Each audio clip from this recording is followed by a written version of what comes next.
Hello, I'm Sam Atkinson. This is NSF's Compliance Unlocked. We're here today with Ian White and we're talking about how to prepare for an inspection. Last time, in the last episode, we talked to Lynn Ensor, and that was all about the regulatory landscape. Welcome, Ian. Thank you. It's great to have you here today, and one of the features on our podcast is actually to have a question from our current presenter or our speaker, ask our next presenter or speaker. So Lynn actually set us a really nice question for you last time when we spoke with her, and her question was very much around, given your experience as an ex-MHRA Expert Inspector, what's the most embarrassing moment you've had during that whole time as an inspector, or maybe before when you were interacting with a regulator? I must thank Lynn for that question. There are many. I think people think that inspectors are infallible. We're not. We make mistakes, we get things wrong. So there are many embarrassing moments where I've had to go in the morning after, own up to something, explain that I misunderstood or I just simply got it wrong. But what stands out in my memory, though, as the most embarrassing moment was inspecting in Japan. Why is that? We normally have to order gowns in when we're in some of the Asian countries. People tend to be of smaller frames, so they order us gowns in, and it's not unusual to be wearing a 5XL gown when you gown up for sterile sites. Unfortunately, a site had forgotten to order the gowns in, so we got into the sterile change rooms, and they gave me the biggest gown that they could find, which was not my big size. enough? No, not my size at all. It left more or less to the imagination than there really should have been. So, yeah, that one stands out for me. I imagine you went around that particular area of the facility quite quickly. Yes, but without much movement. That's brilliant. I love that. And you're right, inspectors, they are human beings at the end of the day, aren't they? And one of the things that we often talk about is how organisations can interact with inspectors, and we shouldn't see them as unusual or odd individuals. They're human beings who are very happy to be challenged or talked to. Absolutely. Yeah. I think one of my favourite things about being an inspector was when people questioned me. Yeah. That opened up a debate about something that I thought was deficient. There are certainly certain parts of the world where respect plays a very important part of the culture, and you would get senior managers reprimanding people for trying to open that dialogue with you. It was something I was always very keen to try and encourage. Partly, we can have those discussions. We're there as inspectors. We can't tell sites how to do things, but there's certain ways in those conversations where you can get over. Okay, that if you just change that slightly, you could move to a more compliant position, or you could do that better. I thoroughly encourage sites to have those discussions, and not simply to accept what an inspector says if they have the evidence that they feel that they're in the right position. I totally agree, and it's something that's really important, as that sort of relationship you build with your inspector when you're being inspected. But we'll come on more to talk about preparing for inspections. But another interesting thing that I was talking to Lynn about actually was the US FDA's unannounced inspection pilot that they're now doing in sort of their foreign inspections. Do you think that's coming up anywhere else? Do you think other regulators are doing something similar? I doubt it. I very much doubt it. Unfortunately, there's very few regulators out there that have the same resource and the same in-country teams as the US FDA. I just don't think that at a point in time where agencies are struggling for resource, they're struggling to catch up after the pandemic, I just don't think that the risk-benefit ratio is there to be sending teams overseas to find that they can't actually conduct the inspection for whatever reason. So I don't think we will see that. Unannounced inspections, I think all stringent authorities run them in their own territories, and they're absolutely a useful tool. But sending teams overseas to do it, I don't think so, other than where they've got very specific intelligence and even that's a lottery. So I don't think we'll see that happening.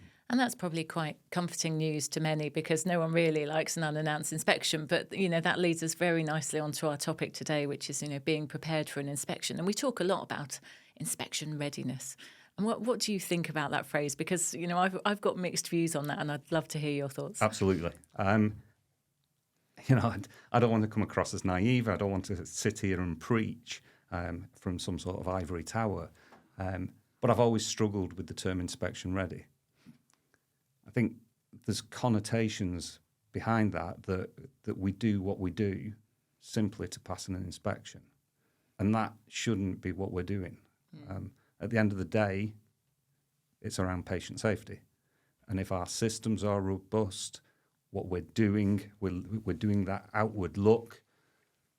We're scanning the horizon for changes in the regulatory landscape.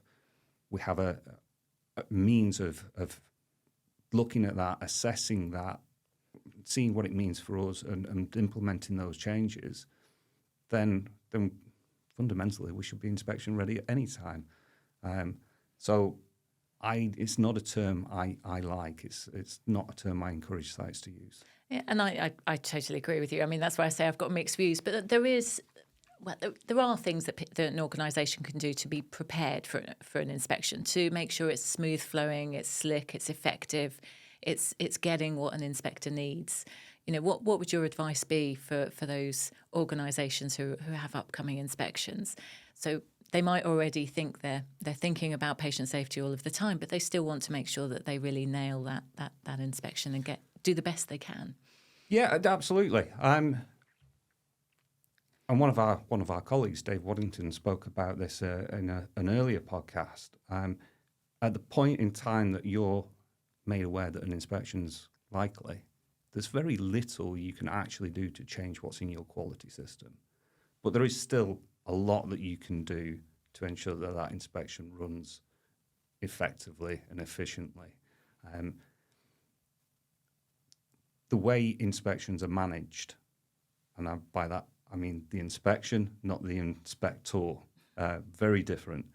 But the way that the inspection is managed is critical. A well-run back room, not a war room. We don't like that term. We don't come to start wars. So a well-run back room that know who the SMEs are. They know where documents are. They can prep people.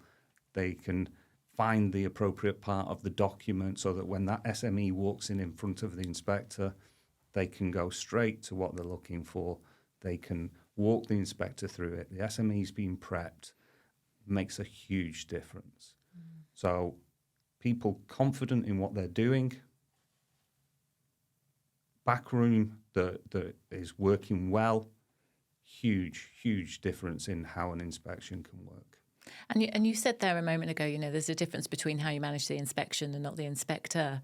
However, the inspector will respond differently to different activities that you do. So, for example, if you don't provide a document within a timely manner, for example, the inspector is going to respond differently. And that's both in terms of, that talks to running your backroom well, but also managing the expectations of what your inspector is looking for, surely. Yeah, absolutely. I think certainly from an EMA perspective, we've all worked in industry. We all know that a validation document from X years ago can be at the bottom of a document retention room that's going to go and take some digging out, and that's fine. We can work around that. You just explain it to the inspector, they'll go and do something else. But if it's every document that there's a pause, it tells me that you're either trying to manage the inspection and you're deliberately slowing things down, or your documentation just isn't in a state of control. You can't get hold of what you're looking for in a timely manner. And then that's something I'm going to go digging for. Yeah, it's interesting, isn't it? And that's a phrase we often hear when we talk about inspections, don't allow them the opportunity to go digging and get sidetracked because, and that again comes down to preparation, doesn't it? If your colleagues around the organisation have perhaps been coached in the right way to respond, to answer questions in the right way, for example, that will also go to help the whole inspection process flow. Absolutely. And I think mock inspections are a brilliant tool for that. We are at a point in time where inspection windows are becoming lengthier. The regulators aren't visiting sites as often. So those systems potentially aren't as slick as they have been in the past. And running a mock inspection has so many benefits. You can stress test your systems, but I think more value than that, those individuals that may never have been in front of an inspector before get to have that real life experience, but in a safe environment. You can do the hats on, hats off. You can give real time feedback. You can coach them. I understand what you're saying. I have no problem with what you're trying to get across, but maybe don't put it across in that way. Just change your wording slightly. So I think mock inspections are a really useful tool to try and fill that gap where we're not seeing inspections happening quite so frequently. Yeah, it's a really valid point, especially, as you say, with inspection frequency widening, and that potentially is back down to what we talked about earlier in terms of some of the resource challenges that the inspectorates are having. But just talking about inspections more broadly, what are we seeing in terms of the trends, and where are the findings? Are they still in the same areas they've always been, or are they shifting a little bit at the moment, or is the focus changing of the regulators? I think pretty much standard. Same as. Yeah, unfortunately. I remember pre-pandemic standing up at the symposium saying, please don't let deviations and documentation be the top of the list the next year. And sure enough, the next year came around and I was relaying the same information. And I'm sure if we actually looked at the data, we would see the same thing. So management of deviations, data integrity, and cross-contamination. Why is data integrity so difficult then? And it shouldn't be. I mean, for me, it's not data integrity anymore; it's data governance, really. But why is data integrity just so difficult to grasp at the moment? It's a very good question. I think if we understood that, we might be able to knock it out for that top 10 list. I don't think there's been a time of change. We've seen a lot more automation coming in. We're seeing a lot more systems interfacing between each other. And validation hasn't historically really looked at how those systems are interacting, how the information is being passed from one to another. I think there's still a common misbelief that data integrity applies solely to electronic systems. It doesn't. It's just, you can apply it to paper-based systems in exactly the same way. But certainly, as we move to more and more technology, we have AI on the horizon, and the changes that could well bring to our industry. It's understanding behind the scenes, behind what that system is doing that you interact with on a day-to-day basis. What is happening in the background that enables the delivery of that information? What information is stored on that device? How can you retrieve that? Building in security checks, so your system audits, your checks. So I don't know the answer. It is a tricky area, and it's one that the regulators are still focusing on very much, and Absolutely. actually going down the line of culture as well, aren't they? I mean, Yeah. Let's not delve too much into that at the moment, but that is certainly another focus, I think, which is perhaps the foundations of perhaps some of the challenges we're seeing in this area. But you talked then a moment ago about self-checks and things like that, so self-inspections I wanted to ask you about. How can they benefit an organisation getting ready for an inspection? Well, again, I think, as we see this period between inspections increasing, self-inspections become an increasingly important tool. We should never be delegating our responsibilities. Self-inspections, you you know more about what happens on your site than the inspectors, and therefore you can be far more targeted in your self-inspection program. And that's one of the things that certainly the regulators are looking for, and also those more forward-looking organisations. How can we really make value of that self-inspection program? Personally, the day that we see the last self-inspection program, which is designed around going to every operational area once a year, the sooner that disappears, the better. The sooner it becomes utilising good QMR, focusing on risk, the better. It never ceases to amaze me, the amount of data that we generate as an industry and then fail to use it. That baffles me as scientists. As engineers, we're great at generating data, and then we just seem not to actually do anything with it in a lot of cases. So a good self-inspection program designed around QMR principles. So we're using that finite resource that we have as the inspection team or the audit team, and we're targeting our areas of risk. We're targeting both what poses the greatest risk to the patient, but also what our data is telling us are areas of risk.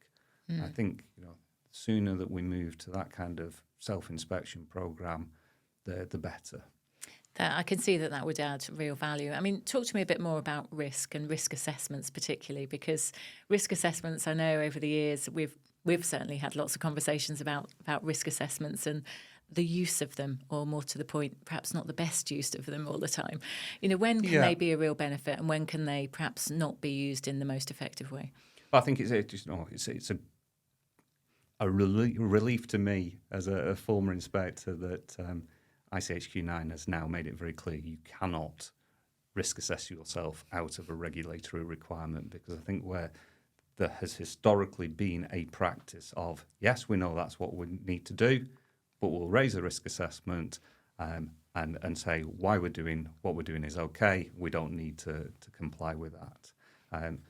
So it's now very clear you cannot do that. Hopefully, we can draw a line in that sand and in the sand and move on from there. Risk assessments, absolutely key to what we do. We do see good risk assessments. Where we tend to see them fall down, though, is that they're not revisited. They're very much done in isolation. They're done at a moment in time to assess something, and then they're put away as part of a report or as part of a deviation, and they never come back to reassess that risk. We're also very bad at knowledge sharing. So we'll do a risk assessment, we'll come up with a conclusion. Great, it's there, but we don't share that amongst the people that are doing that operation. Yeah, I can see that's not exactly what an inspector wants to see either, if you think about when they come around and look at those risk assessments.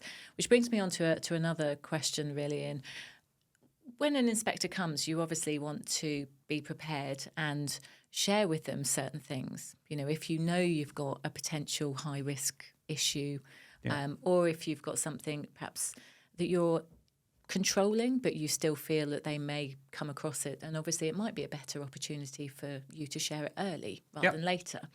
And a lot of organisations talk about things like storyboarding and so on. I mean, perhaps you can just talk us through how an organisation can prepare for some of those situations.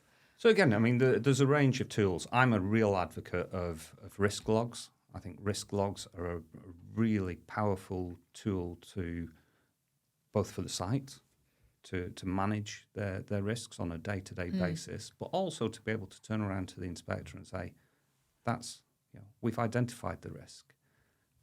Those are the mitigating actions that we have in place now, and this is where we want to move to. We have the controls. We can identify if there are any changes in that risk factor. So we are moving to a better position, but we've got a good understanding of it here and now. So I think QA risk logs from that perspective, really, really useful. You can prioritise your risks. Again, basis of QMR, we know we've got finite resource. Let's focus on those most significant risks. So the risk log gives you a nice order of risk scores, and you can then target those commensurate to the risk. Yeah, no, that sounds really good. And like you say, there's a range of tools out there that can really support organisations, aren't there, really moving forward. Do you have any particular experiences of unusual circumstances when an inspector has come to visit perhaps an organisation you're supporting, or even in fact one of your own when you went along to a site? Did you come across any unusual risks? I mean, the risks are specific to sites, aren't they? So, and it depends how they want to use certainly tools like the risk log. So I've seen sites that throw everything onto the risk log. So you can see risk of earthquakes, risk of flooding, risk of, and I don't think there's anything wrong with that. It's a good tool to help you identify and manage risks and really to put it into the context of the risk that it poses. So unusual, maybe not so, but what you see from site to site is really what's interesting, and how when you think you understand how a model should be used, you turn up on site and go, oh, okay, you use it like that. It's always interesting. It's always interesting to see the difference between how sites can use the same tool. Yeah, no, I can see that. I mean, my last question to you, and take a moment to think about this. I'd love to hear your sort of 3 highest top tips, but I'll come to you in a moment for the answer. But just if I can share, one situation I had with the whole risk element is that sometimes you don't always see risks being, I guess, escalated upwards in the right way. And actually, I think for organisations to understand the difference between the impact of that when a risk is sent up to the right place for a decision versus not is also really critical when preparing for an inspection. So that would certainly be something I would be looking at and advising organisations to think about. But top tips, Ian. How would you prepare? Go on. I just pick up on Please that point. do, yeah. I think it absolutely echo that. It amazed me the number of times that as an inspector I would go to one site within an organisation's portfolio. I'd go and I'd give them a deficiency for X. I'd go, right, please sort that. And you would get the CAPA plan and you'd go, yeah, no problem with that. Excellent. And then you would go and audit or inspect another one of their facilities and you'd pick up on exactly the same thing. So site A had learned the lesson, they'd put corrective actions in, but it hadn't been escalated, it hadn't been communicated across the entire organisation, and therefore the second site is getting pinged for exactly the same thing. So, yeah I think that's disappointing when that happens, and then you have to start considering, is this systematic across the organisation rather than an isolated event? Mm-hmm. So getting the information to the right place for action to be taken. Yeah, those broadly my points, but you put it very eloquently. Thank you. So top tips then for organisations to prepare for an inspection. Data.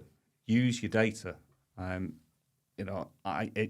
can't tell you the number of times that I've requested data, done some really basic data analysis, and know more about a system within a matter of minutes than the site. It's not a comfortable position for the host to be in when I know more than them. And